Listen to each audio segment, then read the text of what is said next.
জেলা থেকে শহর, সকাল থেকে রাত, দিনভর শুধুই খবর। দেখুন ভারত টিভি। প্রতিদিন প্রতিক্ষণ মানুষের পাশে। কসবা ল কলেজের ছাত্রীকে গণধর্ষণের পথ নিরাপত্তা সপ্তাহ উপলক্ষে কালিয়াগঞ্জের ট্রাফিক পুলিশের ইসলামপুর পুলিশ জেলার পক্ষ থেকে ইসলামপুর বাস স্ট্যান্ডে মিনমিন নয়, স্পষ্ট প্রশ্নের স্পষ্ট জবাব। আমরা ভারত টিভি, প্রতিদিন প্রতিক্ষণ মানুষের পাশে। রায়গঞ্জের উন্নয়নে কি এক হবে শাসক বিরোধী? ঝগড়া নয়, রাজনৈতিক বিতর্ক দেখুন সাপ কথায় ভারত টিভিতে। আমি রাধা মাধব, আমার সাথে দেখুন সাপ কথা প্রতি রবিবার দুপুর ৩টায়।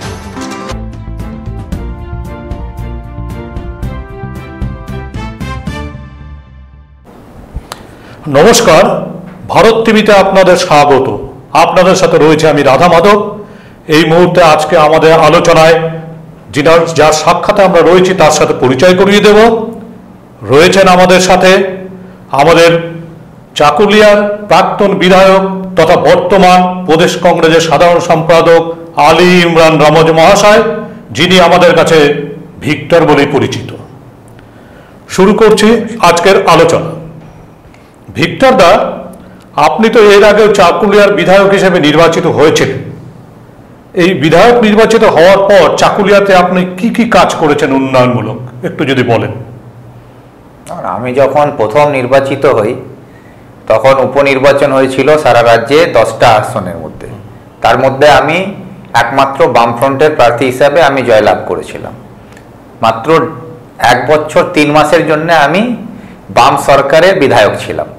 সেইটুকু সময়ের মধ্যে যে কাজটা করা সম্ভব হয়েছে তার মধ্যে চাকুলিয়া বাস স্ট্যান্ডে আমি একটা বাস যাত্রীদের জন্য ওখানে অপেক্ষার একটা ওয়েটিং রুম, কিছু দোকান, যাতে কিছু লোক ওখান থেকে রোজগার করতে পারে, সেই কাজগুলো হয়েছিল। সেই আমলেই আমি কয়েকটা প্রাইমারি স্কুল করিয়েছিলাম। সেই প্রাইমারি স্কুল মানে 5টা প্রাইমারি স্কুল হয়েছিল। তার মধ্যে উর্দু মিডিয়াম বলে একটা, বিশেষ করে উর্দু মিডিয়ামের একটা অভাব ছিল, তো মনোরা গ্রামে উর্দু মিডিয়াম প্রাইমারি স্কুল তখন করেছিলাম। তার পাশাপাশি আমি গোয়ালপুকুর বিধানসভার যেহেতু বিধায়ক ছিলাম, তো আমার প্রথম কাজ হয়েছিল মালদুয়ার বলে একটা গ্রাম আছে, যেখানে 37 লাখ টাকার আমি ব্রিজ করেছিলাম, যেটা বিহারের সঙ্গে যোগাযোগ করে। তো সেই যোগাযোগ যতটা সম্ভব হয়েছিল সেগুলো করেছিলাম তখন। তারপর থেকে তো দুটো টার্ম চাকুলিয়ার বিধায়ক হিসাবে আমি বিরোধী এতে আছি। তখন এমএলএ তহবিল থেকে যে সকল কাজ করা সম্ভব হয়েছে সেগুলো করেছি। পাশাপাশি যেটা হয়েছে কি, জনগণের পাশে থেকে জনগণের হয়ে লড়াই করে মানুষকে যাতে রাজনীতিগতভাবে তাদের অধিকার পাইয়ে দেওয়া যায় সেই ব্যবস্থাগুলোই আমরা করেছি। গোয়ালপুকুর ব্লক, এটা বহুদিন আগের থেকে আমরা দেখছি যে শুধু আমাদের জেলাতে নয়, পশ্চিমবঙ্গের যে ব্লকের তালিকার একদম নিচে রয়েছে উন্নয়নের দিক থেকে। সেখানে শিক্ষা, স্বাস্থ্য বা কর্মসংস্থান, এগুলো নিয়ে বহুদিন ধরে একটা প্রশ্ন আছে। তো এইগুলো বিষয়ে কোনো কাজ আপনি করেছিলেন? না, ওই সময় যেটা হচ্ছিল কি, বাম আমলে যেগুলো জমি অধিগ্রহণ করা হয়েছিল, যেরকম ধনতলা বাজারে ওই সময় একটা লেদার কমপ্লেক্স করা হবে, তার জন্য জমি অধিগ্রহণ করা হয়েছিল। পাঞ্জিপাড়াতে রমজান আলী বাজার বলে একটা জায়গায় চিহ্নিত করে সেখানে একটা মার্কেট কমপ্লেক্স তৈরি করা হয়েছে। তারপরে হচ্ছে চাকুলিয়ার বিধানসভার মধ্যে বা ব্লকের মধ্যে মনোরাতে একটা জমি অধিগ্রহণ করে সেখানে সেলফ হেল্প গ্রুপদের জন্য একটা ট্রেনিং সেন্টার করা হবে, সেই সব ব্যবস্থা করা হয়েছিল। কিন্তু দুর্ভাগ্য কি, সরকার পরিবর্তনের পর যে জমি অধিগ্রহণ যে সব বিষয় নিয়ে করা হয়েছিল, এই সরকার আসার পর সেই জমিগুলোকে সেইভাবেই ফেলে রেখে দিয়েছে। সেখানে বরঞ্চ জমি দখল করে ওখানে অন্য কাজ বা মাফিয়াদেরকে বসিয়ে দেওয়া। না, এরকম হলো কেন? মানে সেটা কি স্থানীয় প্রশাসন বা রাজ্য সরকার এদের মুখোমুখি চ্যালেঞ্জের মুখোমুখি পড়েছিলেন আপনি কাজ করতে গিয়ে? না, ওই সময় তো আমরা কাজের দাবিতে যেগুলো জায়গায় দরকার ছিল সরকার বলেছে জমি দরকার, জমি ব্যবস্থাও করে দেওয়া হয়েছিল। কিন্তু বর্তমানে যে সরকার যে প্রতিশ্রুতি দিয়ে এসেছিল কি, যে কাজগুলো বামফ্রন্টের আমল হয়নি, যেরকম পরিযায়ী শ্রমিকের সংখ্যা আমাদের, মানে এখন সেই কাজগুলো হচ্ছে না, যেগুলো যে পরিকল্পনাগুলো আপনি নিয়েছিলেন এখন সেটা বাস্তবায়িত এখন অবধি হয়নি। আর এই সরকার এই চিন্তা ভাবনা নিয়ে কাজও করতে চায় না, যেটা বোঝা যাচ্ছে। আচ্ছা ভিক্টর দা, প্রথমে আসি, আপনার রাজনৈতিক জীবন তো শুরু হয়েছিল বোধহয় ফরওয়ার্ড ব্লক দিয়ে, এবং ফরওয়ার্ড ব্লকে ছাত্র সংগঠন দিয়ে আপনার রাজনীতি শুরু হয়ে গেছিল। এবং যখন আপনার রাজনীতি শুরু হয়েছিল তখন আমরা দেখেছিলাম যে 2006 সালে আপনার কাকা আমাদের রাজ্যের মন্ত্রী ছিলেন, তখন খাদ্যমন্ত্রী হাফিজ আলম সাইরানি, এবং তার এগেনস্টে দাঁড়িয়েছিল 2006 সালে বিধানসভায় কংগ্রেসের প্রিয়রঞ্জন দাস মুন্সির স্ত্রী দীপা দাস মুন্সি। এবং সেই সময় আমরা বিভিন্ন মিডিয়া, প্রায় প্রত্যেকটি মিডিয়ায় কিন্তু ভেবেছিলাম যে কংগ্রেসের সোনিয়া গান্ধী এসে প্রচার করেছিল দীপা দাস মুন্সির পক্ষে, এবং এমনভাবে কংগ্রেসের একটা হাওয়া উঠে গিয়েছিল, আমরা কিন্তু সবাই ভেবেছিলাম যে দীপা দাস মুন্সি সেখান থেকে জিতে যাবে। কিন্তু পরবর্তীতে আমরা দেখলাম নির্বাচনের সময় যে আপনার কাকা হাফিজ আলম সাইরানি সেখান থেকে অল্প মার্জিন হলেও জিতলেন। এবং এই জেতার পরে আপনার কাকা কিন্তু আমাদের বলেছিলেন যে সেই জয়ের কাণ্ডারি আপনাকেই বলেছিলেন। তো সেই সময় যে আপনার রাজনীতি করেছেন যে কংগ্রেসের বিরুদ্ধে, এখন আবার আপনি সেই বামপন্থী থেকে হঠাৎ করে ডানপন্থী কংগ্রেসে এসে যোগদান করলেন, তো এটার উদ্দেশ্যটা কি যদি বলেন? না দেখুন, যখন কাকা 2006 সালে নির্বাচনে দাঁড়ায় তখন দীপা দাস মুন্সি তখন কাকার বিরুদ্ধে কংগ্রেসের প্রার্থী হয়েছিলেন। তখন আমি ছাত্র রাজনীতির মধ্যে ছিলাম। আমি তখন কলকাতা ইউনিভার্সিটিতে ল কলেজের ছাত্র, ফার্স্ট ইয়ারের। সেই সময় আমি এলাকায় বিভিন্ন আন্দোলনের মধ্যে দিয়ে মানুষের সঙ্গে যোগাযোগ আমার বেড়েছিল, এবং সেটাই আমার রাজনীতির এই এলাকাতে প্রথম প্রবেশ বলা যায়। সেখানে আমি যখন এই পরিস্থিতিগুলো এলাকার দেখে মানুষকে নিয়ে এগিয়েছিলাম, কংগ্রেসের বিরুদ্ধে আমি তখন লড়াই করেছি, এটা ঠিকই, কেন তখন বামপন্থী নীতি আদর্শ, আমার পরিবারের মধ্যে সবাই বামপন্থী আদর্শে বিশ্বাসী ছিলেন। সেখানে আমরা দেখেছি গরিব মানুষের স্বার্থে লড়াই করতে গেলে, গরিবের অধিকারের রক্ষা করার জন্য যদি কেউ প্রকৃতিভাবে লড়াই করতে পারে সেটা বামপন্থী ছিল। সেইভাবে আমরা তৈরি হয়ে লড়াই করেছিলাম। কিন্তু আজকে যখন ফরওয়ার্ড ব্লক দল আমি ছেড়ে কংগ্রেসে আসলাম, আমার কাছে প্রস্তাব শাসক দলেরও ছিল, অন্য দলেরও ছিল, কিন্তু আমি কংগ্রেসকে বেছে নিলাম। তার মূল কারণ হলো কি, বামপন্থী আদর্শে আমি বিশ্বাসী হয়। গরিব মানুষের কথা যেগুলো আমরা বলতাম, জল জঙ্গল জমিনের কথা বলা হতো, গরিবের হাতে কাজ দেওয়ার কথা বলা হতো, এইসব নিয়ে আমরা লড়াই করতাম, পুঁজিবাদীদের বিরুদ্ধে আমাদের কথা হতো। তো সেই কথাগুলো এখন রাহুল গান্ধী বলছেন, সেই গরিবের কথা রাহুল গান্ধীর মুখে, চাষির কথা রাহুল গান্ধীর মুখে, বেকারদের কথা রাহুল গান্ধী বলছেন, শিক্ষিত বেকারদের হাতে চাকরির কথা বলছেন। এই যে দেখলাম বামপন্থীরা যে কথাগুলো বলতো, সেই লড়াইটা আজকে সারা দেশ জুড়ে যদি কেউ লড়াই করতে পারে সেটা হচ্ছে কংগ্রেস, এবং রাহুল গান্ধীর নেতৃত্বে সেই লড়াইটা করা। তাহলে আপনার আইডল কে এখন কংগ্রেসের? এখন রাহুল গান্ধী আমার আইডিয়াল। রাহুল গান্ধীর যে পথ উনি সহন করে চলছেন, সেই পথে ওনার সঙ্গে চলার জন্য আমিও তৈরি হচ্ছি। আর বিরোধীরা যেটা প্রচার করছে আপনার বিরুদ্ধে, যে আপনি নাকি তৃণমূলে যেতে চেয়েছিলেন এবং তৃণমূলে আপনাকে সেইভাবে স্থান দেওয়া হয়নি দেখে আপনি কংগ্রেসে এসেছেন, এই ব্যাপারে কি বলবেন আপনি? না, যারা এই কথা বলছেন তারা তো জানেন না যার নেতৃত্বে তারা রাজনীতিটা করছেন এখানে তৃণমূল, তার যে সর্ব সুপ্রিমো আছেন তিনি নিজে আমাকে অনেকবার প্রস্তাব দিয়েছেন এবং সমস্ত রকম সুযোগ সুবিধা দিয়ে আমাকে তৃণমূল দলে সমস্ত পয়সা, আপনার সাথে দেখা করতেও চেয়েছিলেন একবার, তো আমাকে নিয়ে বলেছেন। তো সেই জন্য আমি তৃণমূল দলে যাব না, এটা আমি পরিষ্কার বলেছিলাম, বারে বারে বলেছি, এবং কি পিকে কে দিয়েও আমাকে প্রস্তাব দেওয়া হয়েছিল, তখনও আমি বলেছি। এই লোকসভা ভোটের আগেও আমাকে বলা হয়েছে, তখনও বলেছি। আমাকে তৃণমূল দলে নাম লিখিয়ে চোরের দলে নাম লেখাবার আমার কোনো ইচ্ছা নেই, কেন তো তৃণমূল দলে নাম লেখাবার সঙ্গে সঙ্গে তার পিছনে একটা ট্যাগ লেগে যাবে, চোর, তোলাবাজ, এই নামটা আমি চাই না। কিন্তু আপনি যে কংগ্রেসে আছেন এবং কংগ্রেসে কাজ করছেন, কিন্তু কংগ্রেসের যে নেতৃত্ব, আপনি যে আন্দোলনগুলো করছেন, যেরকম আপনি ইসলামপুরের আলাদা পৃথক জেলা নিয়ে আন্দোলন করছেন সেখানকার মানুষদেরকে নিয়ে, কিন্তু আমরা কিন্তু কখনো দেখছি না যে আমাদের এখানকার যে জেলা কংগ্রেসের যে সভাপতি রয়েছেন মোহিত সেনগুপ্ত, তাকে কিন্তু আপনার পাশে দেখছি না, বা আপনি শেরশাবাদে নিয়েও আন্দোলন করছেন সেখানেও তাকে দেখছি না। তো এমনটা হচ্ছে কেন? কংগ্রেসের অনেক নেতৃত্ব আসছে না কেন আপনার আন্দোলনে? কংগ্রেসের নেতৃত্বরা সবাই কিন্তু আমার এই আন্দোলনকে সমর্থনই জানিয়েছেন, কেউ বিরোধিতা করেননি। আমাদের জেলা সভাপতি মাননীয় মোহিত সেনগুপ্ত মহাশয় যখন ইসলামপুর জেলার দাবি নিয়ে আমি সরব হয়েছিলাম, তখন উনি এই রায়গঞ্জ আমাদের গান্ধী ভবনে বসে ইসলামপুর জেলা নির্মাণ কমিটি গঠন করা হয়, সেই গঠন করে ওই নামেই এখন ইসলামপুর জেলার আন্দোলন চলছে। এবং বিশেষ করে শেরশাবাদী আন্দোলন যেটা হলো, সেই শেরশাবাদীদের নাম ওবিসি এ থেকে ওবিসি বিতে ট্রান্সফার করে দেওয়া হলো। সেই বিষয়টা নিয়ে সর্বপ্রথম মুখ্যমন্ত্রীকে চিঠি দিয়ে এই বিষয়টাকে নজরে এনেছিলাম এবং সমস্ত সংবাদপত্রে আসার পরে শেরশাবাদীরাও বুঝতে পেরেছেন, তারপর বিভিন্ন সংগঠনরা এগিয়ে এসছেন।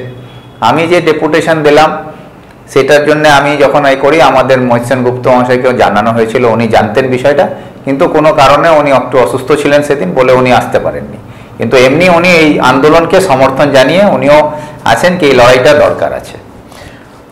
এই যে বিগত পার্লামেন্টারি ইলেকশনে আপনি দাঁড়িয়েছিলেন, প্রার্থী হয়েছিলেন, এবং সেই সময় আমরা দেখলাম যে আপনি প্রায় 2,63,000-র উপরে বোধহয় ভোট পেয়েছিলেন। বেশিরভাগ ভোটটাই আপনার চাকুলিয়া, গোয়ালপুকুর এবং ইসলামপুর ওরিয়েন্টেড, এবং তারপরে আমাদের শাসক শ্রেণী থেকে বলা শুরু হচ্ছে যে আপনি নাকি বিজেপির এজেন্ট। তা আপনি কি প্রকৃতই বিজেপিকে জেতানোর জন্যই নির্বাচনে দাঁড়িয়েছিলেন? এই বলে ওরা বিজেপির যে একটা প্রচার করছে, এই ব্যাপারে কি বলবেন, যে আপনি কি বিজেপির এজেন্ট হয়ে কাজ করছেন? দেখুন, একটা আছে কি তৃণমূল এই রায়গঞ্জ লোকসভাতে তৃণমূল দলের কোনোদিন এমপি হয়নি আজ অবধি। সেই যে তৃণমূল দল যে কথাটা বলছে কি আমাদেরকে হারাবার জন্যে, তো যে দল কোনোদিন এখানে এমপি করতেই পারেনি সেই দলকে হারাবার কোনো প্রশ্ন আসে না। এখানে এমপি বামফ্রন্টের ছিল, নালে কংগ্রেসের ছিল। এই কংগ্রেস বামফ্রন্টই চিরকাল এখানে তৃণমূল আসার পরে প্রথম এখানে রায়গঞ্জে বিজেপি জিতেছে। যবে তৃণমূল এসছে তারপরে বিজেপি জিতেছে। তাহলে বিজেপির হয়ে কাজ কে করছে এটা প্রমাণ হচ্ছে। যতদিন তৃণমূল আসেনি ততদিন কিন্তু রায়গঞ্জ লোকসভায় কোনোদিন বিজেপি জিততে পারেনি। যবে 98-এ তৃণমূল এসছে, তারপরে লোকসভা এখানে এসছে, তারপর থেকে বিজেপির এখানে বারবারন্ত বেড়েছে। তো সেই কথাটা যারা বলছে কি আমি তৃণমূলের বিজেপির এজেন্ট হয়ে কাজ করেছি বা ভোট কাটোয়া হিসাবে আমাকে বলা হচ্ছে, তো এটা তৃণমূলের এখন যিনি জেলা সভাপতি আছেন মাননীয় কানাইয়া লাল আগরওয়াল, উনি 2011 সালে কংগ্রেসের প্রার্থী হয় করিম চৌধুরী এবং বিজেপির বিরুদ্ধে দাঁড়িয়েছিলেন, সেখানে উনি হেরে যান। তাহলে কি কানাইয়া লাল আগরওয়াল সেই সময় বিজেপিকে জেতাবার জন্য কংগ্রেসের প্রার্থী হয়েছিলেন? এর উত্তরটা তো আগে ওনাকে দিতে হবে, যে উনি সেই উত্তরটা দিন। ভোট কাটোয়া হলে প্রথম ভোট কাটোয়া তৃণমূলের জেলা সভাপতি কানাইয়া লাল আগরওয়াল আছেন, যদি তৃণমূল এই কথা বলে। আমি অল ইন্ডিয়া ন্যাশনাল পার্টি যেটা আছে কংগ্রেস, যে দেশ থেকে ইংরেজদেরকে তাড়িয়েছিল, সেই দলের সৈনিক হিসাবে আমি লড়াই করেছিলাম। আর দল যদি মনে করে বারবার লড়তে হলে আমি সেই দলের হয়ে লড়াই করার জন্য প্রস্তুত আছি। না, কংগ্রেস পার্টি করতে গিয়ে যে আপনি তো বিভিন্ন রকম প্রতিহিংসার শিকার হচ্ছেন, এবং মন্ত্রী গোলাম রব্বানিও বলছে যে আপনি নির্বাচনের সময়, আপনার পার্লামেন্টারি নির্বাচনের সময় আপনি কিউআর কোড দিয়ে সাধারণ মানুষের কাছ থেকে টাকা তুলেছেন, কিন্তু তার হিসাব দেননি। এইভাবে নাকি আপনি টাকা তছরূপ করার অভিযোগ আপনি তুলেছে আপনার বিরুদ্ধে। এই ব্যাপারে কি বলবেন? এটাতে তো এটাই বলবো, এরা হচ্ছে রাজনীতির জ্ঞানের অভাব আছে, অথবা মানুষকে মূর্খ মনে করেন বা নিজে মূর্খ আছেন। এনারা নির্বাচন লড়েছেন, এনারা নির্বাচনের যে রুলস অ্যান্ড রেগুলেশন আছে সেটা ওনাদের সবারই জানা আছে, পাবলিকও জানে। আমি যখন কিউআর কোড নিয়ে মানুষের কাছে আবেদন করেছিলাম, তার সঙ্গে আমি এটাও বলেছিলাম কি বিজেপি সরকার ষড়যন্ত্র করে কংগ্রেসের সমস্ত ব্যাংক অ্যাকাউন্ট ফ্রিজ করে দিয়েছে, যাতে কংগ্রেস প্রচার প্রসারের মধ্যে জনগণের কাছে না পৌঁছাতে পারে, আর্থিকভাবে দলটাকে দুর্বল করার একটা চক্রান্ত করেছে। তার মোকাবিলা করতে গেলে দেশের জনগণকেই বিজেপিকে উচিত শিক্ষা দিতে হবে, উচিত জবাব দিতে হবে। তার জন্য বলেছিলাম কি আমাদের কাছে পয়সা নেই, আপনারা আমার হয় ব্যানার করে দিন, আপনারাই আমার হয় পোস্টারও করে দিন, আপনারাই আমাকে আর্থিকভাবে সাহায্য করুন। এবং কিউআর কোড দিয়ে আমি আবেদন করেছিলাম, তাতে আমাকে যারা সাহায্য করেছেন তারা আশীর্বাদ দিয়েছেন, আমার হয় পোস্টার ব্যানার করে দিয়েছেন। বলছে যে তার যে অসংখ্য পরিযায়ী শ্রমিকদের কাছ থেকে নাকি আপনি টাকা দেন। টাকা তো আমাকে অনেক লোক দিয়েছেন, সে তার মধ্যে পরিযায়ী শ্রমিকও আছে, তার মধ্যে তৃণমূলেরও লোক আছে। যারা আজকে এই প্রশ্ন তুলছেন তাদের পরিবারের লোকও আমাকে সাহায্য করেছে ভালোবেসে।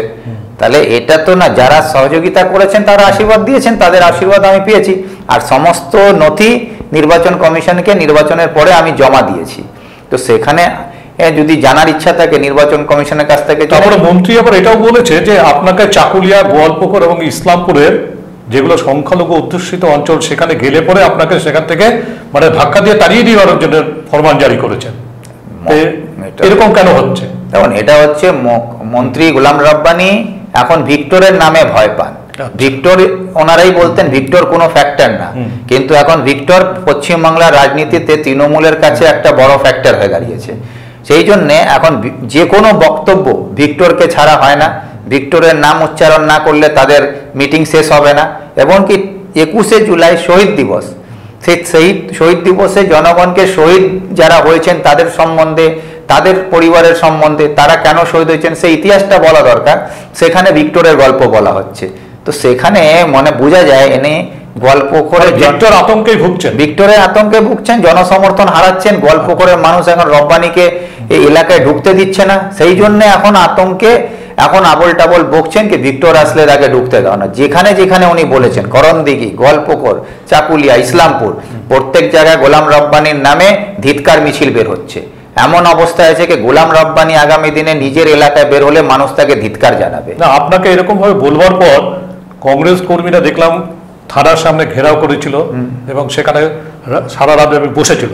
তারপর দেখলাম আপনাদের অনেককে পুলিশ কেস দিয়েছিল, মিথ্যে কেস দিয়েছিল এবং এরকম এই মিথ্যে কেস এবার শুনলাম নাকি আজকে একজনকে অ্যারেস্টও করেছে এরকম শুনলাম। তো এই বিষয়টা কেমন কি হয়েছে?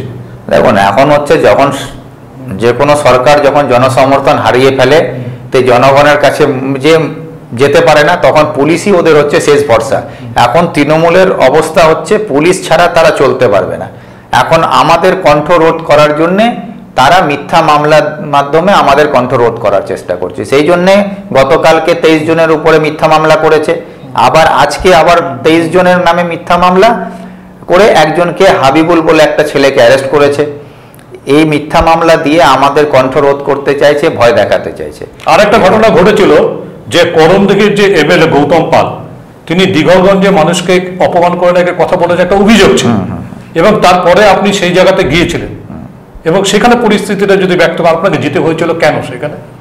সেখানে হচ্ছে মাননীয় করণদিঘির বিধায়ক গৌতম পাল মহাশয়, উনি ওখানে 21শে জুলাই শহীদ দিবসকে নিয়ে একটা ছোট সভা করতে চান।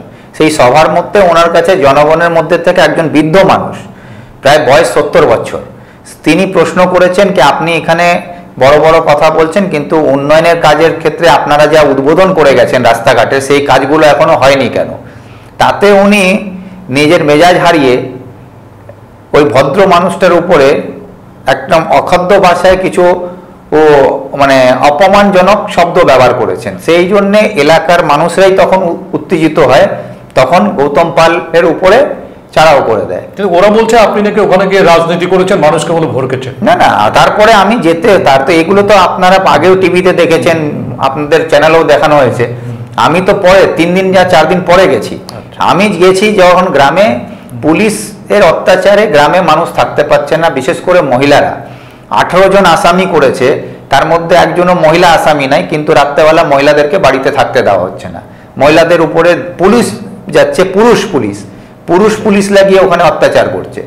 সেই জায়গায় আমাকে ডাকা হয়েছিল, আমি গেছি, দিয়ে দেখে মা বোনদেরকে গ্রামে ফিরিয়ে নিয়ে এসেছি। তাদেরকে বাড়িতে বললাম নিশ্চিন্তভাবে থাকুন, আমরা পুলিশের সঙ্গে কথা বলছি। তারপর আমি করণদিঘি আইসির সঙ্গে কথা বলে যাতে রেডটা বন্ধ করা হোক এবং যারা দোষী আছে 18 জনের নামে যে এফআইআর হয়েছে বাই নেম, তাদেরকে সিলিন্ডার করতে হলে আপনারা বলুন, আমরা সিলিন্ডার করে দেবো, নালে আপনারা ওই 18 জনকেই স্পেসিফিক্যালি আইনি ব্যবস্থা নিন। 23 জনের নামে যেটা অভিযোগ করেছিল গতকাল আমরা দেখলাম সেটা কোর্ট থেকে বের পেয়েছে। এইটা কি আপনাদের একটা নৈতিক জয় বলে আপনি? একদম এটা নৈতিক জয় বলে আমি মনে করি। কি যেখানে রাজ্য সরকার তার ক্ষমতা আজকে আছে, ক্ষমতার অপব্যবহার করতে হচ্ছে সাধারণ মানুষের উপরে মিথ্যা মামলা চাপিয়ে সরকারের বিরুদ্ধে যাতে কেউ বলতে না পারে, তাদের কণ্ঠকে ভয় পাচ্ছে। জনগণের কাছে আমরা যে প্রশ্নগুলো তুলে ধরছি তাতে সরকার ভয় পাচ্ছে বলেই আমাদের কণ্ঠরোধ করার চেষ্টা করছে। সেই জন্য মিথ্যা মামলা, আর মিথ্যা মামলা দিয়ে সরকার এটা রেজিস্টার্ড করলো কি আমাদের কণ্ঠতে সরকার ভয় পাচ্ছে বলে আমাদেরকে দমানোর জন্য মিথ্যা মামলা করতে হচ্ছে। এটা রেজিস্টার্ড হলো, আর সেটা কোর্টে আমরা বেল নিয়ে আমরা গর্বিত কি আমরা এই তোলাবাজ সরকারের বিরুদ্ধে, শৈলাচালী সরকারের বিরুদ্ধে আমাদের কংগ্রেসের সৈনিকরা বুক ফুলিয়ে লড়াই করছে। আর আইনি পথে আমাদেরকে যে ব্যবস্থা সংবিধান যে অধিকার দিচ্ছে সেই অধিকারের মধ্যে দিয়ে আমরা লড়াই করার জন্য আগামী দিনও তৈরি আছি। তো আগামী দিন যে 2026-এর বিধানসভা নির্বাচনে, এই নির্বাচনে আমরা আলী ইমরান রামজকে কি বিধায়ক হিসেবে দাঁড়াবার জন্য দেখতে পাবো? সেটা তো হচ্ছে দলের বিষয়, দল এখন সিদ্ধান্ত নেবে। নির্বাচনে এখনো তো প্রায় 10 মাস দেরি আছে, এই 10 মাসের মধ্যে দল সিদ্ধান্ত করবে। কিন্তু দল যদি বলে কি লড়তে হবে, আমরা লড়বো। না সেটা কি আজকে এখন যেটা মানে আপনি বিভিন্ন জায়গায় যাচ্ছেন, এটিকে সেই প্রস্তুতি শুরু হয়েছে? না না, নির্বাচনকে কেন্দ্র করে তো লড়াই হচ্ছে। নির্বাচন আছে, সংগঠন তৈরি করার কথা আছে, মানুষের কাছে আমরা তো যাচ্ছি কি আগামী 26-এ যাতে কংগ্রেস ভালো ফলাফল করে সেই চেষ্টা আমরা করছি, সেদিকেই সেইভাবেই আমরা এগিয়ে যাচ্ছি। কিন্তু কোথায় প্রার্থী হব কি হব না সেটা দল ঠিক করবে। গোলাম রব্বানী একজন দায়িত্বপ্রাপ্ত মন্ত্রী এবং তিনি বলেছেন যে আপনাকে সেই সমস্ত জায়গা থেকে ইসলামপুর, চাকুলিয়া, গোয়ালপুকুর থেকে ঘাট ধাক্কাতে বের করে দেওয়ার মতো কথা বলেছেন। মন্ত্রীর এই কথার পরিপ্রেক্ষিতে আপনি কি সেখানে কি রেসপন্স পাচ্ছেন মানুষের কাছে? জনগণের ভালোবাসা পাচ্ছি। গোয়ালপুকুরের মধ্যে যেখানে রব্বানী আশঙ্কা করছেন আগামী নির্বাচনের আগে এরকম আরো ঘটনা ঘটবে? না, তৃণমূলের উপরে তো ভরসা নেই। তৃণমূল তো এইসব ঘটনাই ঘটাতে চায়। ওরা তো এলাকায় অশান্তি ছড়াবার জন্যই মন্ত্রী গোলাম রব্বানী এরকম কথা বলেছেন। নালে একজন মন্ত্রী, দায়িত্বশীল মন্ত্রী থাকলে ওনার কর্তব্য হচ্ছে এলাকায় যাতে কোনো রকমভাবে ল অ্যান্ড অর্ডার প্রবলেম না হয়, শান্তি শৃঙ্খলা বজায় রাখার চেষ্টা করবেন। উনি তো নিজেই উস্কানি দিয়ে এলাকায় পরিস্থিতিটাকে উত্তপ্ত করে দিচ্ছেন। আর তার মানে আমরা দেখলাম কি উনি যে এলাকা থেকে নির্বাচিত গোয়ালপুকুর, সেখানেই মানুষ ওনার বিরুদ্ধে ধিক্কার মিছিল করছে, সেখানেই মানুষ ওনার বিরুদ্ধে দাঁড়িয়ে পড়েছে। তার পাশাপাশি পুরো উত্তর দিনাজপুর জেলায় দেখছেন হেমতাবাদেও লিখিত অভিযোগ থানায় জমা পড়েছে, আজকে ইটাহার করছে, চোপড়া করছে। তো এই সব জায়গায় তো ওনাকে মানুষ ধিক্কার জানাচ্ছে। কিন্তু ভিক্টর তো এমন কোনো কাজ করেনি যে মানুষ ভিক্টরকে ধিক্কার জানাবে। ভিক্টরকে বরঞ্চ ডাকছে কি আপনারা আসুন গল্প করে, রব্বানী আপনাকে কি করে তারায় আমরা দেখবো। এই জনগণ এই চ্যালেঞ্জটাকে অ্যাকসেপ্ট করছে, তার জন্য আমি জনগণেরকে ধন্যবাদও দিচ্ছি, তাদের কৃতজ্ঞতা জানাই। আগামী দিনে গোয়ালপুকুর বা চাকুলিয়া এই অঞ্চলের যে শিক্ষা ব্যবস্থার উন্নতির জন্য আপনার কি কি প্রস্তাব থাকবে ভাবছেন? হ্যাঁ, আমি তো বারে বারে বলেছি কি এখন আমাদের ইসলামপুর মহকুমার মধ্যে যে অবস্থা আছে তার প্রথম উন্নয়ন করতে গেলে ইসলামপুরকে আলাদা পৃথক জেলা করতে হবে, এই দাবি নিয়ে আমরা লড়ি। আর তার পাশাপাশি ভারতবর্ষে আমার জানা নাই কি কোনো এরকম কলেজ আছে যেখানে 18,000 প্রায় ছেলে রেজিস্টার্ড আছে। একমাত্র কলেজ আপনার চাকুলিয়া, গোয়ালপুকুর, ইসলামপুর কলেজই একমাত্র হচ্ছে আমাদের ভরসা। আমাদের গোয়ালপুকুর, চাকুলিয়াতে কোনো কলেজ নেই। সেখানে 18,000 ছেলে মেয়েকে ইসলামপুরে রেজিস্টার্ড করে রাখা হয়, তার মধ্যে ড্রপ আউটের সংখ্যা প্রায় 60%। সেই অবস্থা হচ্ছে। আমাদের ওখানে কোনো স্কুলে সায়েন্স পড়ার কোনো ব্যবস্থা নেই। সায়েন্স টিচার আছেন কিন্তু সায়েন্স পড়ার জন্য ল্যাবের দরকার, সেই ফ্যাসিলিটি আমাদের কাছে নেই। আমাদের চাকুলিয়া, গোয়ালপুকুর এইসব এলাকা থেকে সায়েন্স পড়ে মাধ্যমিক, উচ্চ মাধ্যমিকে গিয়ে সায়েন্স পড়বে, তারপরে মেডিকেল করবে, সেই সুযোগ সুবিধা আমাদের নেই। তো সেই জায়গাগুলোকে, স্কুলগুলোকে উন্নত করা, সেখানে সায়েন্সের ফ্যাসিলিটি দেওয়া, এবং কলেজের একটা ডিগ্রি কলেজ, একটা গার্লস কলেজের দরকার। বিশেষ করে সংখ্যালঘু এলাকা ওখানে আছে, সংখ্যালঘু মেয়েরা দূরে যেতে পারে না বাড়ি থেকে, তাদেরকে ছাড়ে না। কিন্তু যদি কলেজ পাওয়া যায় এলাকার মধ্যে, তাহলে আমাদের মেয়েরাও উচ্চশিক্ষা নিতে পারবে, সেই সুবিধা ব্যবস্থা করাও। আর সব থেকে হাস্যকর ব্যাপার হচ্ছে মুখ্যমন্ত্রী একসময় স্বাস্থ্যমন্ত্রীও ছিলেন আমাদের। মুখ্যমন্ত্রী যে চাকুলিয়াতে এসে বলেছিলেন চাকুলিয়াকে রুরাল হসপিটালে পরিণত করা হবে, এখনো প্রাইমারি হসপিটালই আছে, সেটাকে রুরাল হসপিটাল করা হয়নি।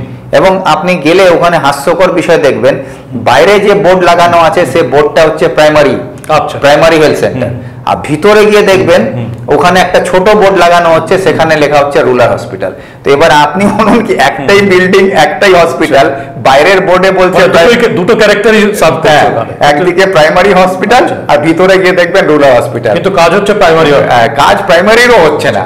এটা প্রাইমারি থেকেও বাজে, সাব সেন্টারের মতন অবস্থা হয়ে আছে। তো এই অবস্থায় মানুষকে বোকা বানানো হচ্ছে। না, এই যে অবস্থাটা আছে, এই অবস্থার পরিবর্তন আগামী দিনের 2026-এ যেটা রাজনৈতিক পর্যালোচনা আলোচনা চলছে, যে হয় এখানে তৃণমূলই আবার আসবে, না হলে বিজেপি হয়তো ক্ষমতায় আসবে, কিন্তু কংগ্রেস তো ক্ষমতায় আসতে পারবে না। তাহলে এই যে পরিস্থিতিগুলো, এইগুলো আপনারা কিভাবে সমাধান করবেন? হ্যাঁ, কংগ্রেস হচ্ছে জনগণের উপরে আস্থা রেখেই লড়াই করছি। এখন যা অবস্থা হচ্ছে, মুখ্যমন্ত্রী যেভাবে পশ্চিমবাংলাকে ধ্বংস করেছেন বিগত 15 বছরের মধ্যে, শিক্ষা, স্বাস্থ্য, উন্নয়নের ক্ষেত্রে, রোজগারের ক্ষেত্রে, সমস্ত দিক থেকে পশ্চিমবাংলা আস্তে আস্তে তলানিতির দিকে চলে গেছে। সেখান থেকে মানুষ এখন বুঝতে পেরেছে এবং একটা পরিবর্তন চাইছে।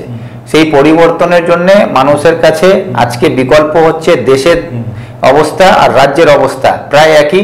ওদিকে মোদী সরকার, এদিকে দিদি সরকার, একই পদ্ধতিতে দেশকে ধ্বংস করছে, নি রাজ্যকে ধ্বংস করছে। বিকল্প কংগ্রেস মানুষের কাছে, সেই জন্য মানুষ কংগ্রেস তো সেইভাবে এখনো সংগঠিত পশ্চিমবঙ্গে নয়, কারণ একটা কংগ্রেসকে বলা হচ্ছে এখনো ক্ষয়িষ্ণু, এখনো কংগ্রেস থেকে ছেটে ছেটে সবাই চলে যাচ্ছে অন্য দলে। কংগ্রেস, এই কংগ্রেসকে বা সিপিএম কে নিয়ে একসঙ্গে আপনারা কিভাবে ক্ষমতায় আসবেন? দেখুন, ক্ষমতায় আনার দায়িত্ব হচ্ছে জনগণের। আমরা জনগণের কাছে আবেদন রাখতে পারি, জনগণকে সচেতন করতে পারি, বাস্তব চরিত্রটা কি আছে সেটা বলতে পারি, কিন্তু জনগণ সচেতন হলেই পরিবর্তন নিজেই হবে। সে কংগ্রেসের আজকের অবস্থা কি আছে, কালকে কি হবে, এটা এখন রাজনীতিতে বলা যায় না। মমতা একটা এমপি থেকে ওর 19টা 21টা এমপি হয়েছিল, আর একটা এমপি থেকে এক সরকারে চলে আসছিলেন।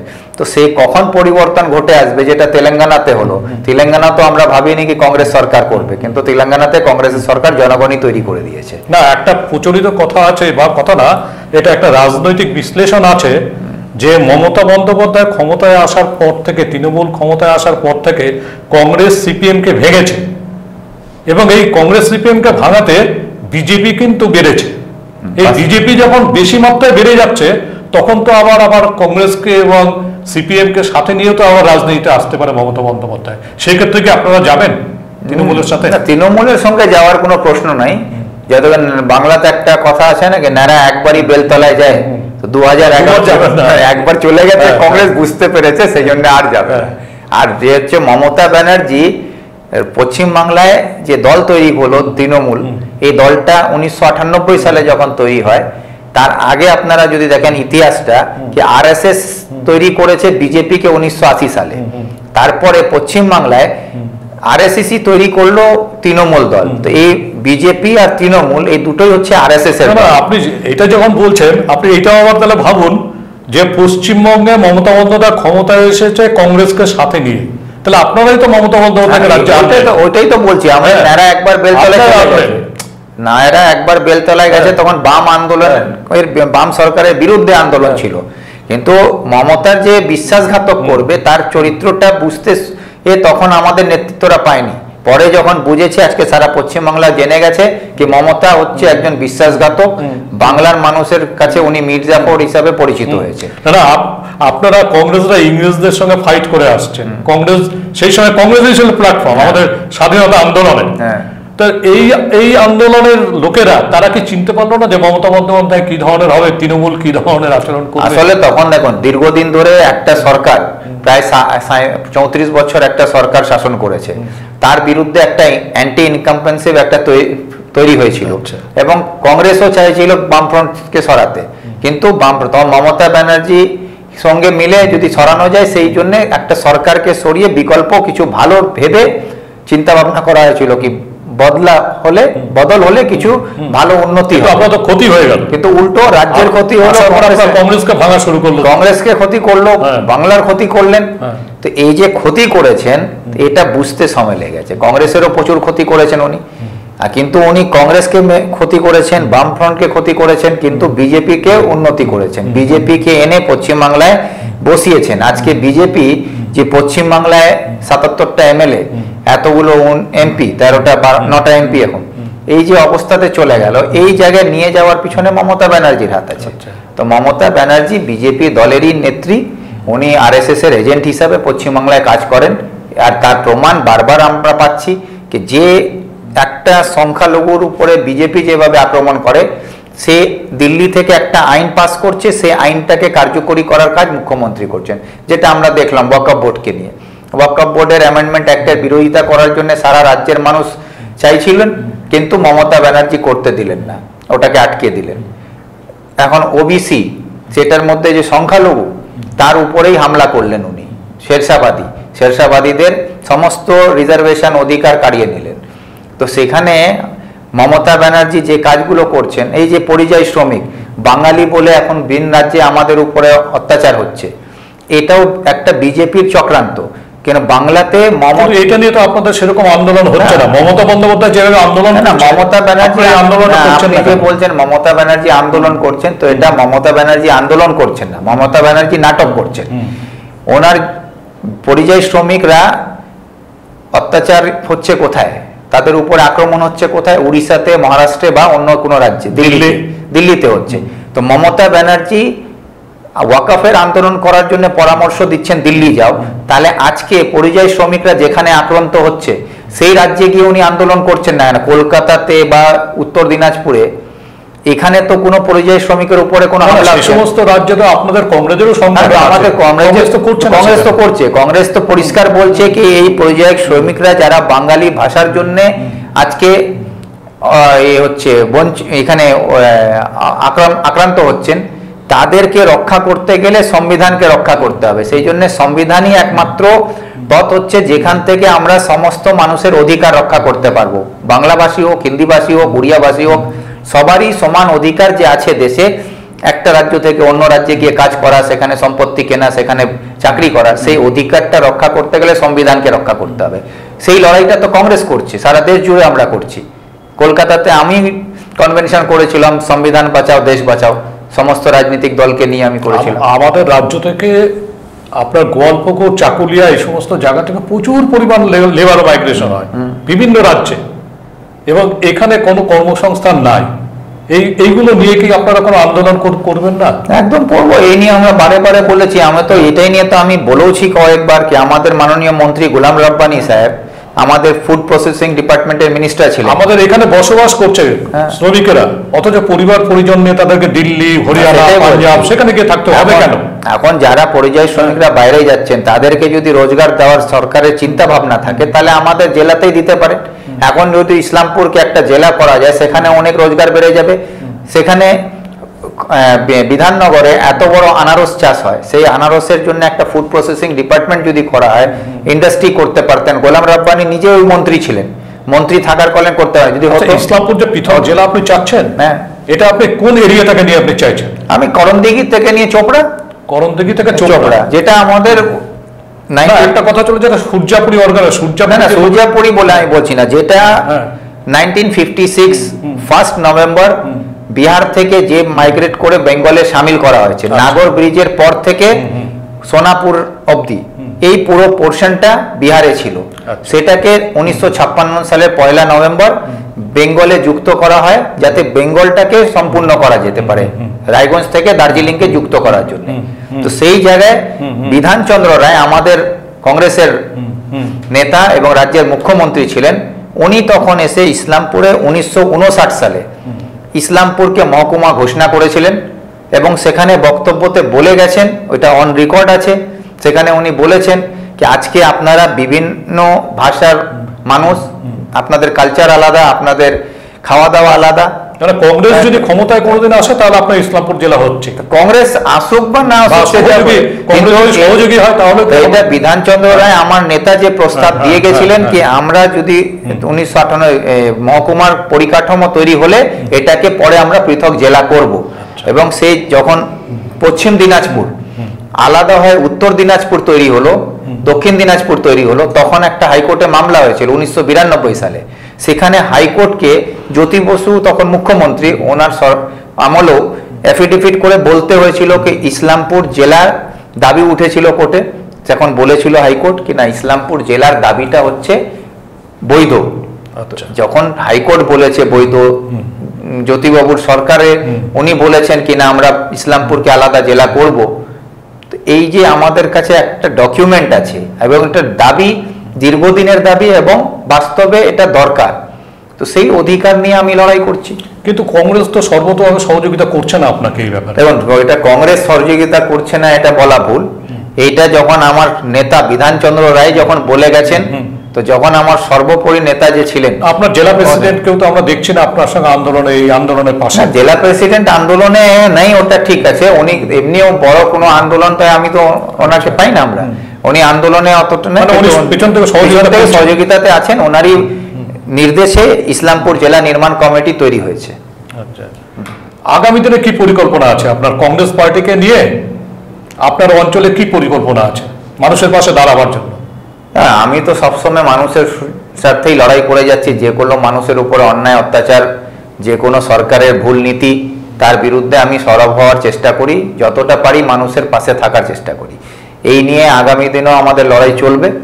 আর এখন 2026 নির্বাচনে যেটা পার্টি যেভাবে সিদ্ধান্ত নেবে সেইভাবে আমরা পার্টিকে মেনে এলাকা এবং জেলা সহ রাজ্যে সেইভাবে কংগ্রেস এগিয়ে যাবে। প্রেফারেন্স কোনটা আপনার, চাকুলিয়া না গোয়ালপুকুর? যেখানে রব্বানি দাঁড়াবে সেখানে আমি।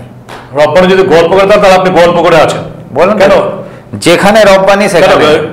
মানে এই যে কারণটা কি, সাম্প্রতিক ঘটনাগুলোর পরিপ্রেক্ষিতে? না না না, সাম্প্রতিক ঘটনার পরিপ্রেক্ষিতে না, রব্বানি যেখানে সেখানে আমি এই জন্য বলছি কি আজকে আমাদের ইসলামপুর মহকুমার মধ্যে পুলিশ প্রশাসনকে দিয়ে বা গুন্ডা মস্তানকে দিয়ে এলাকায় যে সাধারণ মানুষের উপরে অন্যায় অত্যাচার, পুলিশকে দিয়ে মিথ্যা মামলা, এই সমস্ত কাজ হচ্ছে গোলাম রব্বানির নির্দেশে, তার নেতৃত্বে হচ্ছে। গোয়ালপুকুরে এমএলএ হওয়ার পর গোলাম রব্বানি যবে থেকে এমএলএ হয়েছে 17টা মার্ডার হয়েছে, সেটা তৃণমূলকে মেরেছে, কিন্তু মরছে সাধারণ মানুষ।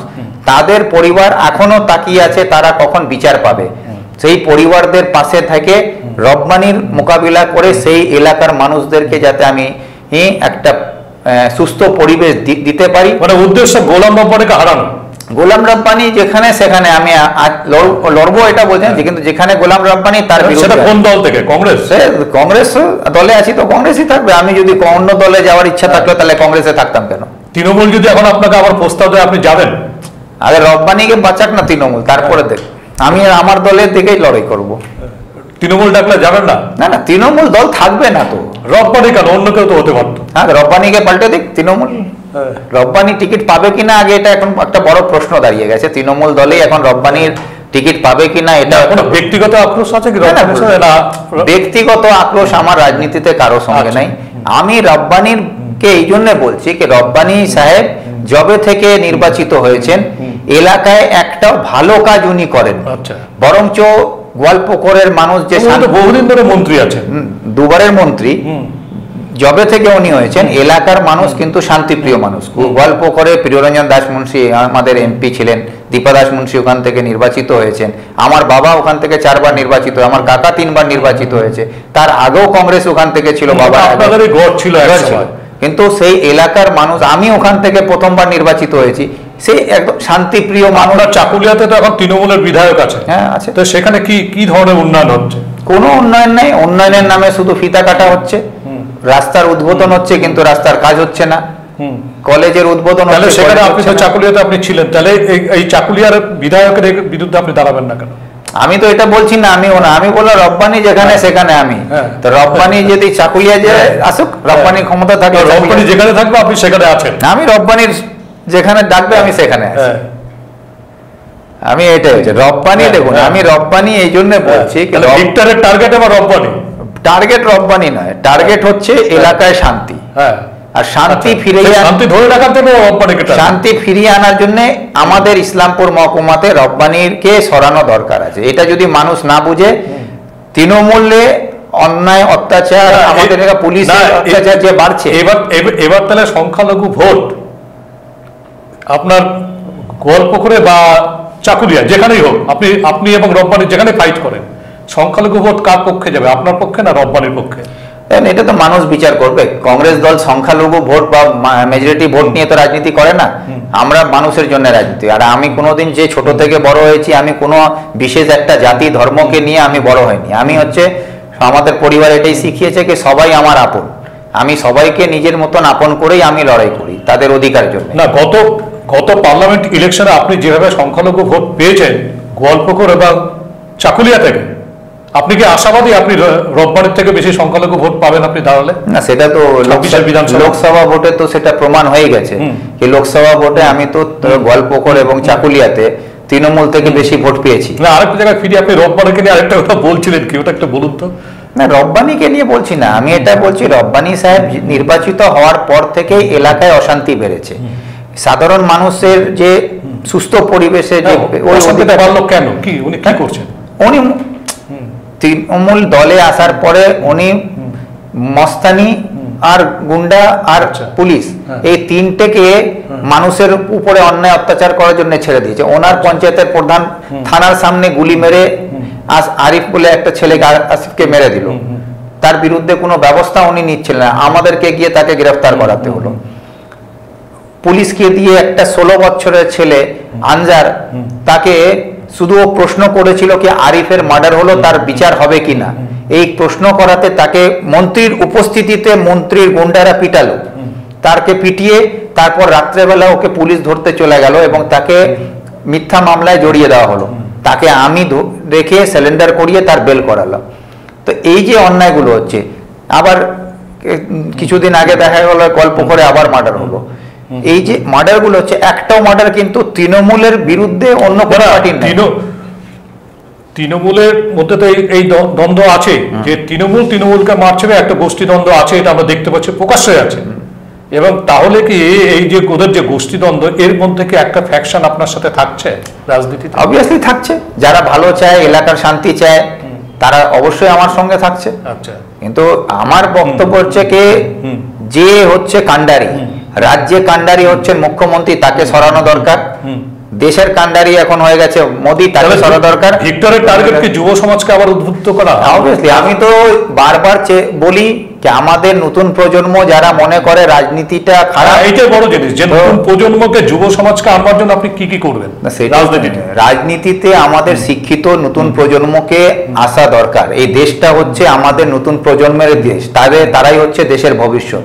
তারা যদি আজকে দেশটাকে রক্ষা করার জন্য রাজনীতিতে প্রবেশ না করে, তাহলে তাদের কোনো অধিকার থাকবে না আগামী দিনে কি দেশটা ওদের জন্য কোথায় যাচ্ছে বা ওরা তাদের অধিকার থেকে বঞ্চিত হচ্ছে, তাদের বিরুদ্ধে অন্যায় হচ্ছে, সেই কথা বলার তাদের অধিকার থাকবে না। তাদের নিজের অধিকারের জন্য, নিজের দেশ রক্ষা করার জন্য, নিজের স্বার্থকে রক্ষা করার জন্য নতুন প্রজন্ম এবং শিক্ষিত নতুন প্রজন্মকে রাজনীতিতে, কংগ্রেসে প্রবেশ করা দরকার। একটু ব্যক্তিগত ব্যাপারে যাচ্ছি, রাজনীতিতে আসবার আগে আপনি কি করতেন? আমি তো ছাত্র রাজনীতি থেকে এসেছি। কলেজে পড়তাম তখন আমি ফরওয়ার্ড ব্লকের ছাত্র সংগঠন থেকে আমি কলেজে।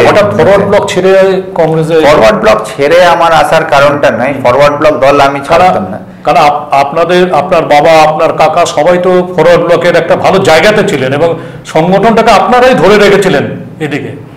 সেটা বাস্তব আপনি বলছেন। ফরওয়ার্ড ব্লক দলে আমার বাবা, কাকা এবং কি প্রথম যে 3 বার এমএলএ থাকলাম আমি, প্রথমবার থেকে চাকুলিয়া, গোয়ালপুকুর ফরওয়ার্ড ব্লকেরই ছিলাম। ফরওয়ার্ড ব্লক দলের নীতি আদর্শকে ধরেই আমরা রাজনীতি করতাম। কিন্তু বর্তমানে যে ফরওয়ার্ড ব্লকের নেতৃত্ব যারা আছেন, অশোক ঘোষ মারা যাওয়ার পর ওখানে যে নেতৃত্ব দায়িত্ব পেয়েছেন, তারা ফরওয়ার্ড ব্লকের নীতি আদর্শকে জলাঞ্জলি দিয়ে, নেতাজির নীতি আদর্শকে জলাঞ্জলি দিয়ে, তারা মানে বলতে গেলে বিজেপি এবং তৃণমূল ঘেঁষা একটা পার্টি হয়ে গেল। সেখানে আমরা আপত্তি করলাম কি আমাদের নিজস্ব নীতি আদর্শকে জলাঞ্জলি দিয়ে যদি আমরা এখন তৃণমূল আর বিজেপির মতন দল হয়ে যাই, তাহলে জনগণের কাছে আমাদের কোনো অস্তিত্ব থাকবে না। সেই নিয়ে আমার একটা বিতর্ক তৈরি হয়। তাহলে কংগ্রেস যদি আবার তৃণমূলকে সমর্থন করতে চায় বিধানসভাতে, তা আপনি কি কংগ্রেসে থাকবেন? না, কংগ্রেস সেই ভুলটা আর করবে না, এটা আমার বিশ্বাস আছে। কেন কংগ্রেস বললাম না, যদি করে তাহলে কি আপনি কংগ্রেস ছেড়ে দেবেন? না, কংগ্রেস যদি ছাড়ে দেবো কেন, কংগ্রেস সেই ভুলটা করবে না, এটা আমার বিশ্বাস আছে। এবং মমতা ব্যানার্জি হচ্ছে কংগ্রেসকে শেষ করার দায়িত্ব নিয়েছিলেন এবং উনি সাইনবোর্ডে পরিণত করবেন বলেছিলেন, বারে বারে বলেছেন, আপনারাও শুনেছেন। তো সেই যে দল আমাদের দলকে সাইনবোর্ডে পরিণত করবে, সেই দলে গিয়ে নাম লেখাতে যাবে আবার কংগ্রেস, সেটা হবে না। বলকে ওই দলের সাইনবোর্ডে তাকে পরিণত করা যাক, সেই ব্যবস্থা কংগ্রেস থেকেই আমরা করব। আচ্ছা, আমাদের একটু জানতে ইচ্ছা করে যে ভিক্টর ওখানে পপুলার নাম, এবং আমরাও দেখেছি যে ছোট সময় থেকে আপনাকে দেখেছি ওখানে রাজনীতি করতে, কিন্তু এই যে এতদিন রাজনৈতিক যে সময়সীমা, তার মধ্যে আপনার স্মরণীয় কোনো একটা ঘটনা আমাদের বলুন তো, যে ঘটনা আপনাকে খুব অনুপ্রেরণা দিয়েছে বা আপনার ভালো লেগেছে এরকম ঘটনা। দেখুন, আমি রাজনীতিতে আমার প্রথম যেটা মনের দিক থেকে আমার যেটা মানে হার্ট টাচিং যেটা বলে, সেটা ঘটনা হচ্ছে যখন আমার বাবা মারা যায়। আচ্ছা, আমি তখন ক্লাস 7-এর ছাত্র।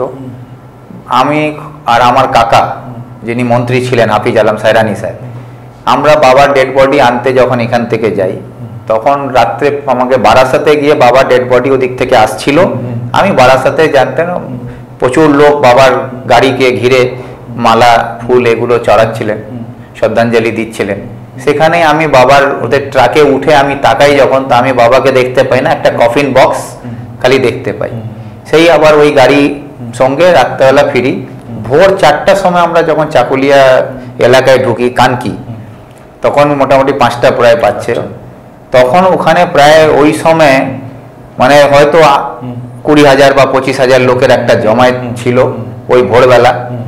আর সেখানে যে পরিমাণ মানুষরা বাবার প্রতি আবেগ প্রকাশ করেছিল, আমি তখন বুঝতে পারছিলাম না বাবা আমার কি, যে এত লোক বাবাকে এত লোক ভালোবাসে কেন, বা বাবার প্রতি এত লোকের দুঃখ হচ্ছে কেন, দুঃখের মধ্যে একটা শ্রদ্ধা ভরে গেছিল। তারপরে একটা ঘটনা আমার পরিবারে ঘটলো, যেদিন আমরা বাবাকে মাটি দিতে নিয়ে যাই, আমাদের ডেড বডি নিয়ে বাবার যাচ্ছি আমরা, তখন খবর আসছে কি আমার বাড়ির ছাদ ভেঙে পড়ে গিয়ে ওখানে কেউ মারা গেল। কেন বাড়িতে প্রচুর লোক, মানে আমার ছাদের উপরে হয়তো তখন 2,000 লোক উঠে গেছিল এরকম অবস্থা। তখন আমরা যখন খবর পাই, বাবাকে আমরা শেষ কাজ করে যখন ফিরে আসি, তখন জানতে পারি যে আমার বাড়ির একটা দেয়াল ভেঙে পড়ে একজন মহিলা চাপা পড়ে মারা গেছেন। সেই মহিলাটাকে খবর পাওয়ার পরে তার বাড়িতে যখন যাই, সে হচ্ছে আমাদের রামপুর এলাকা আছে, সেখানে আমাদের কি বলে যোগী বস্তি আছে, সেই যোগী বস্তিতে একজন মহিলা মারা যাচ্ছেন। সেখানে যখন আমি যাই আমার কাকাকে নিয়ে, সেখানে ওই মহিলাটা ডেড বডি রাখা আছে। আর আমি পৌঁছাবার সঙ্গে ওই গ্রামবাসীরা আমাকে জড়িয়ে ধরে কাঁদতে আরম্ভ করলো, কে তোমার বাবা মারা যায়নি, আমাদের বাবা মারা গেছে। তখন আমার খুব মানে মনের দিক থেকে একটা বুঝতে পারিনি যে এমন কি করেছে আমার বাবা, যে তার পরিবারের একজন মহিলা মারা গেছেন, তার প্রতি তারা অতটা দুঃখ প্রকাশ করছে না, কিন্তু আমাকে জড়িয়ে কাঁদছে কি তোমার বাবা মারা যায়নি, আমাদের বাবা মারা গেছে। তখন এইটা আমার খুব তখন থেকে একটা কৌতূহল তৈরি হলো কি বাবা করতেন, বাবার আদর্শটাকে ধরে রাখা, বাবা করতেন কি, বাবা কি জি, তখন এমএলএ কি হয়, পলিটিক্স কি, ওসব বুঝতাম না, কিন্তু বাবা কি করেছেন কি এটা বোঝার চেষ্টা। বাবার মতো মানুষের কাছে যাতে একটা ভালোবাসা মানুষ হয়ে উঠি, এটাই তখন ওই জিনিসটা ওই পথটাকেই স্মরণ করে এগোতে চেষ্টা করলাম। ধন্যবাদ আপনাকে। ধন্যবাদ আপনাদের। আজকে আমাদের সময়ের অপেক্ষক নেই, সেই জন্য এখানে শেষ করছি সব কথা। ভালো থাকবেন, নমস্কার।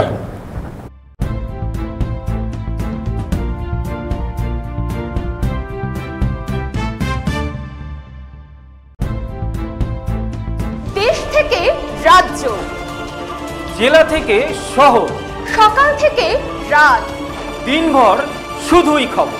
দেখুন ভারত টিভি। প্রতিদিন প্রতিক্ষণ মানুষের পাশে।